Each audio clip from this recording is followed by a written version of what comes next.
امام جعفر صادق علیہ الصلوۃ والسلام انسان کے اعضائے بدن کے بارے میں ارشاد فرماتے ہیں کہ اے مفضل،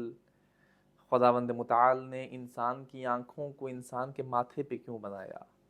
خدا چاہتا تو کہیں بھی بنا سکتا تھا، لیکن خداوند متعال نے انتخاب کیا انسان کی پیشانی کا، اس کے نیچے انسان کی آنکھیں بنائی جائیں، اس لیے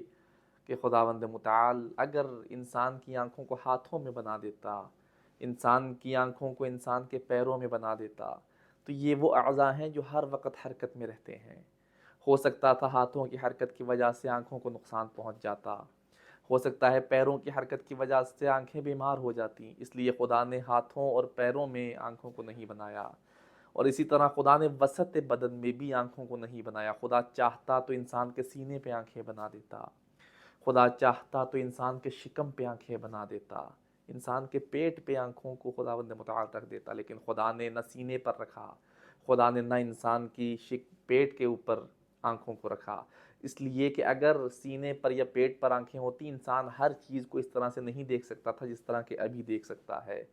اس لیے خداوند متعال نے انسان کی آنکھیں انسان کے ماتھے پہ رکھیں، جیسے کہ چراغ دان کے اوپر کسی چراغ کو رکھا جاتا ہے۔ اور یہ پورے بدن میں وہ حصہ ہے کہ جس سے انسان آسانی سے ہر طرف دیکھ سکتا ہے،